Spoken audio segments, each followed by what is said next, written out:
Olá, seja muito bem-vindo, seja muito bem-vinda ao Escritor Pod. Aqui, os autores, editores e profissionais do mercado literário compartilham suas trajetórias, desafios e conquistas. Eu sou Lilian Cardoso, jornalista, diretora da LC, agência de comunicação, a agência que mais divulga livros do Brasil. Há mais de 15 anos, a literatura é minha paixão e o meu propósito. Acreditamos que todo escritor é, antes de tudo, um eterno aprendiz. E esse podcast é o seu espaço para crescer e se conectar com quem vive de verdade o mundo dos livros. Te espero por aqui, toda semana, um novo episódio no ar. O Escritor Pod é um oferecimento do Grupo LC.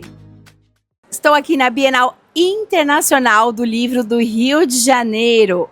Gente, e eu tô com o autor da vez, ele não é só o autor da vez com mais de 70 livros, ele também é CEO do maior grupo editorial de publicações de livros infantis, infanto-juvenil do Brasil. Donaldo, um prazer estar com você aqui na Bienal, impressionada com a quantidade de livros que você já produziu e com a sua história. Então, aqui no nosso programa na Rede TV Paraná, um programa que também é um podcast, o Escritor Pod, vai ser uma delícia ouvir a sua história para inspirar todo mundo que está ali do outro lado da tela a também seguir a carreira no mercado do livro e a ler mais também. Muito obrigada, Donaldo. Conta pra gente, como é que foi essa história toda? Como é que você começou no mercado do livro?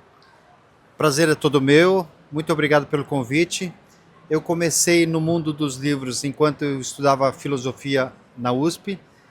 Comecei vendendo a revista Leia e depois montei uma banca de livros na USP também. E depois de um mês eu comecei a trabalhar nas feiras em escolas. E durante 10 anos fazendo feira nas escolas, eu recebi muitas solicitações de alunos, de crianças que queriam diversos livros que as editoras não estavam publicando. Então, em 2000, nasce a editora Ciranda Cultural. E nasce pelo desejo das crianças de terem livros acessíveis. Então, a Ciranda Cultural sempre se preocupou em ter livros dos mais diferentes temas, os mais variados temas, mas com preços acessíveis também. Então, de 2000 até hoje, nós temos 25 anos de história e 25 anos de crescimento e de transformação, porque a gente acredita que livros realmente transformam a vida das pessoas. Então são 25 anos, aliás, de muitas e muitas histórias e de muitos e muitos livros espalhados por todo o país.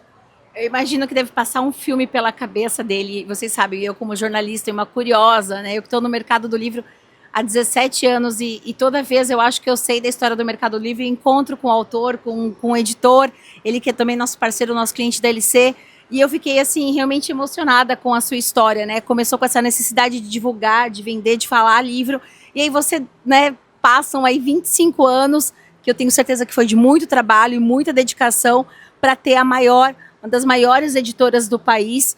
E falando, então, em memórias, eu queria que você falasse do primeiro livro, que eu sei que tem tudo a ver com o teu projeto familiar também. Eu até perguntei se o livro veio antes da editora, porque muitos autores abrem uma editora para poder lançar o primeiro livro, né? E você já tinha a editora quando lançou o seu primeiro livro. Conta um pouquinho para a gente dessa história e desse livro.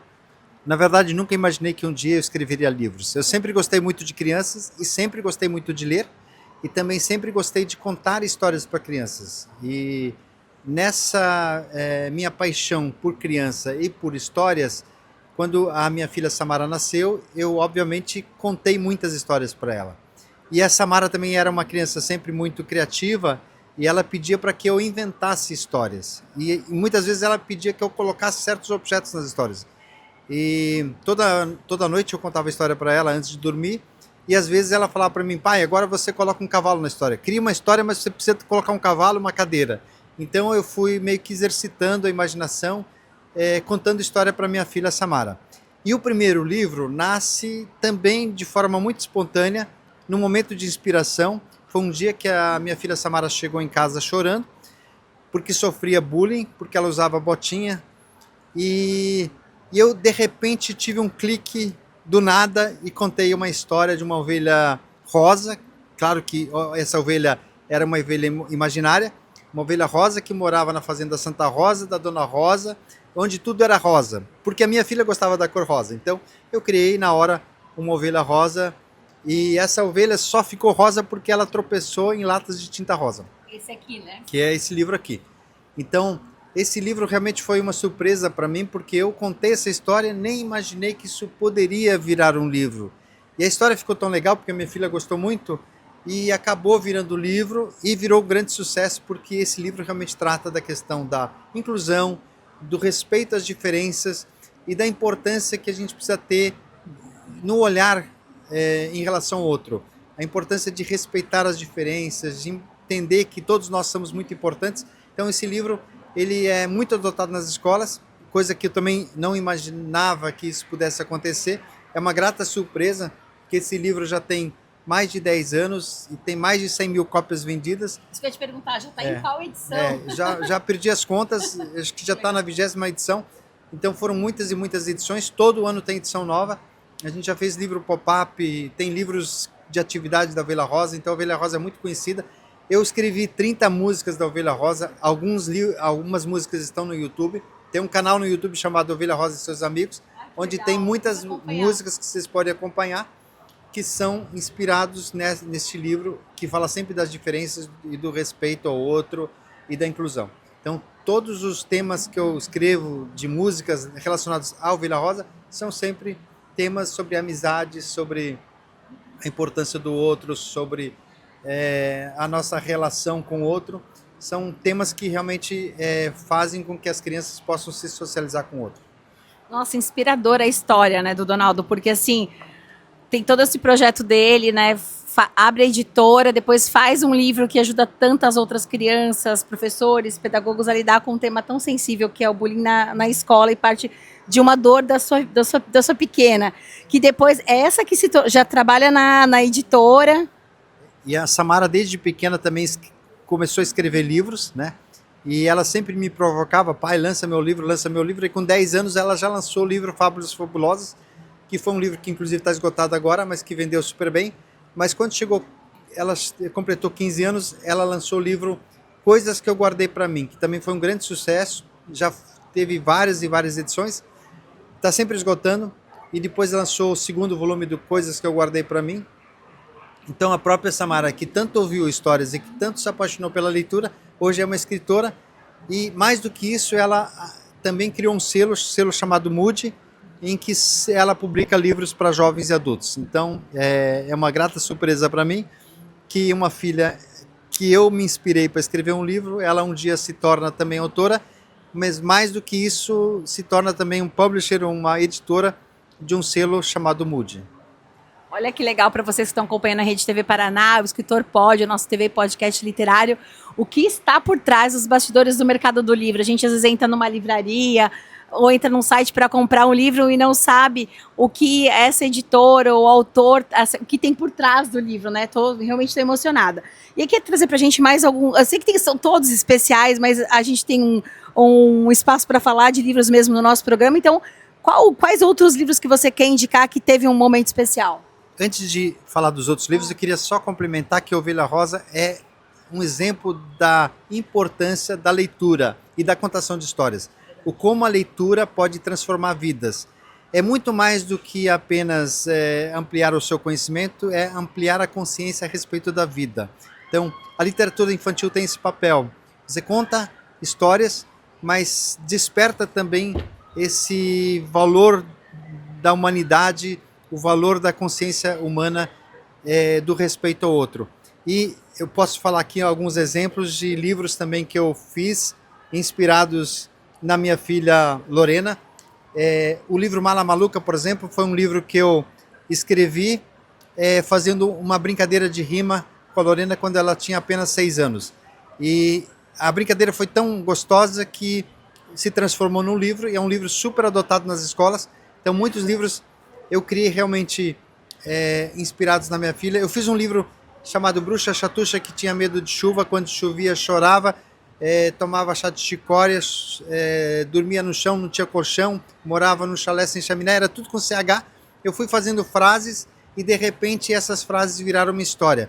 Quando eu fiz o processo de alfabetização com minha filha, eu criei muitas e muitas histórias a partir de brincadeiras que eu fazia com ela. Eu fiz também um outro livro chamado Avestruz Atrapalhada, Atravessando a Estrada, tudo com TR. eram frases que de repente eu fazia com ela em termos de brincadeira, mas depois essas frases acabaram virando histórias. Queijo com Quiabo, que eu criei também para ensinar o QU. Então, são vários livros assim que eu me inspirei nas minhas filhas, principalmente a Lorena, que é a segunda filha que eu já tive mais experiência e mais traquejo na contação de história. Então, com a Lorena eu escrevi quase 20 livros nessa minha interação com ela, e eu sou muito feliz por isso, né? Ter filhas muito especiais, mas que também me inspiraram a escrever livros que fizeram sucesso com minhas filhas e também fazem sucesso nas escolas. Então eu fico muito feliz porque não só escrevo livros que são para as minhas filhas, mas que são para todo mundo. Então, é isso. Nossa, como eu falei, né? Inspirador. Todo mundo pode escrever um livro, escrever com qualidade. E o processo que ele fala, imagino as memórias afetivas que você criou com as suas filhas, produzindo todas as histórias, fazendo essa contação de histórias. Agora, deixa eu te levar para um momento divertido do nosso programa. Quando eu estou com os leitores, eu falo assim para eles, eu pergunto o que o escritor pode e o escritor não pode fazer, que é uma brincadeira. Eles falam coisas do tipo, o escritor não pode, né, as meninas que adoram um bom romance, matar o personagem favorito e tal. Quando eu estou com o escritor e com a escritora, eu mudo a pergunta, eu vou inverter. Aí eu vou te perguntar, o que o leitor pode e o leitor não pode fazer? Eu acho que tem uma coisa que eu entendo assim, que a literatura é transgressão. O leitor pode tudo, na minha opinião. Ele pode interpretar o seu livro da forma como ele bem quiser. Então, eu não diria que o leitor não pode fazer alguma coisa. O leitor pode tudo. E o que a gente quer fazer através da escrita é provocações, é provocar o leitor. E o livro tem, acho que, essa potencialidade de fazer com que a pessoa viaje no mundo da imaginação. Então, tanto para escrever um livro você precisa da imaginação, mas também quando o leitor lê o seu livro, eu acho que ele também viaja. E o que mais me surpreende é que quando eu visito escolas, as escolas muitas vezes me apresentam interpretações diferentes daquilo que eu imaginei quando eu escrevi um livro. Então, eu tenho muitas escolas que eu visito e que as professoras fazem projetos escolares baseados em meus livros e que eu fico surpreso porque as professoras conseguem captar coisas que eu não imaginei, né? Então, eu fiz um livro, por exemplo, Zilhões de Abelhas, que foi adotado numa prefeitura em Promissão, e eles fizeram todo um trabalho incrível e que eu nem imaginava que esse livro pudesse ter tanta potencialidade e tantas possibilidades de explorar temas diferentes a partir de um livro sobre abelhas. Então, eu fico muitas vezes surpreso com coisas que os leitores conseguem captar na sua escrita que quando você escreveu ou quando eu escrevi não estava na minha mente, né? Eu simplesmente coloco no papel aquilo que vem na minha mente. Normalmente eu não reescrevo meus textos, são textos de primeira, às vezes eu reescrevo, mas normalmente não reescrevo, mas eu fico surpreso com a imaginação dos meus leitores que conseguem extrair muitas vezes coisas que eu não imaginei na hora da escrita. Donaldo, para a gente encerrar aqui o programa, muitos autores e autoras de livro infantil e infanto-juvenil às vezes reclamam, não consigo vender meu livro, né? É claro que você, né, já tem toda uma trajetória, já tem uma carreira, tem uma experiência, né, fez acontecer, criou essa máquina, né, que não foi do dia para a noite, eu imagino todo o esforço seu, da sua equipe, mas assim, o que você atribui o sucesso dos seus livros, né, da sua literatura, e qual dica que você dá também para o escritor, para a escritora que está começando? Tem duas coisas muito importantes. Primeiramente, quando você escreve um livro, você precisa fazer essa experimentação com seus filhos ou com seus sobrinhos para ver se realmente essa história empolga. Se você faz a experimentação e a história empolgou, opa, você tem já uma pista muito importante. E segundo lugar, eu acho que o autor precisa ter uma atividade relacionada com as histórias que ele escreve. Se o autor apenas vive no escritório, ou ele não sai de casa, não divulga o seu livro, não visita escolas, eu acho que ele tem uma restrição em relação à venda do seu livro. Então, eu acho que o autor precisa ter um trabalho ativo de visitação nas escolas, de palestras, mas também fazer experimentações em relação ao texto que ele criou, né? E acho que um autor precisa ser também um bom contador de história. Então, se o autor conta histórias e essas histórias empolgam, é certeza que o livro vai ser um sucesso. Então, quando eu escrevo e quando eu sei que as minhas filhas gostam do texto que eu escrevo, eu tenho certeza de que aquele texto vai fazer sucesso. E muitas vezes faz um sucesso maior do que eu imaginei. Tem livros que realmente eu me surpreendi, como Ovelha Rosa, como Mala Maluca, como o Lobo Lobato e Chapeuzinho Vermelho, o Lobo Lobato e os Sete Anões. Então, é uma coleção que eu fico surpreso porque ele é muito adotado nas escolas. E quando eu escrevi, eu nem imaginava que fosse fazer tanto sucesso. Mas eu tive já a experiência de contar esses textos para as minhas filhas e percebi que elas gostaram das histórias. E depois, quando saiu a publicação, se concretizou porque eu já tinha passado pela experimentação.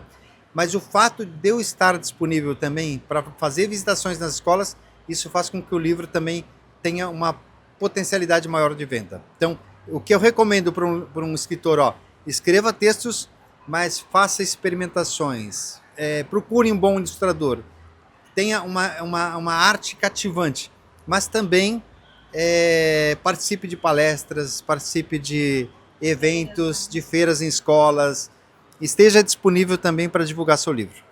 Nossa, que demais. Obrigada, Donaldo. Eu amei as suas dicas. Confesso para você que eu tenho uns 3 livros infantis, assim, guardados para escrever. E eu acho que eu vou tirar esses projetos do papel, porque a sua história realmente inspira e tenho certeza que inspirou todo mundo que acompanhou o nosso programa. Você pode acompanhar todas as novidades da Ciranda Cultural por meio das redes sociais, também todos os selos, e visitar também o site do Grupo da Ciranda. Claro. E onde encontra os livros? Tem em todas as livrarias do Brasil, né? Todas as livrarias do Brasil você pode encontrar os livros da Ciranda, ou na Amazon, ou no próprio site da Ciranda Cultural. Com certeza você vai encontrar todos os livros da Ciranda Cultural. Difícil vai ser escolher qual, né? Quais livros, né? Quais livros de tantas obras. Eu vou pegar aqui o meu de presente com o Donaldo, vou pegar o autógrafo e quero que você também acompanhe a Ciranda Cultural nas redes sociais e para ficar acompanhando todos os projetos, todos esses selos, esses projetos incríveis, tá bom? Esse foi o nosso autor da vez, direto da Bienal Internacional do Livro do Rio de Janeiro. Obrigada por acompanhar esse episódio do Escritor Pod. Compartilhe com seus amigos, escritores e escritores. Vamos aumentar a nossa comunidade. Siga também os perfis no Instagram, @escritorpod, e também, é claro, o meu, @Lilian Cardoso. Siga também o canal do Spotify ou da plataforma de streaming que você mais utiliza, como Deezer, Apple Music. Não esqueça também de avaliar e deixar aqui o seu comentário. Lembrando que o Escritor Pod é um patrocínio do grupo LC Agência de Comunicação, a agência que mais divulga livros no Brasil.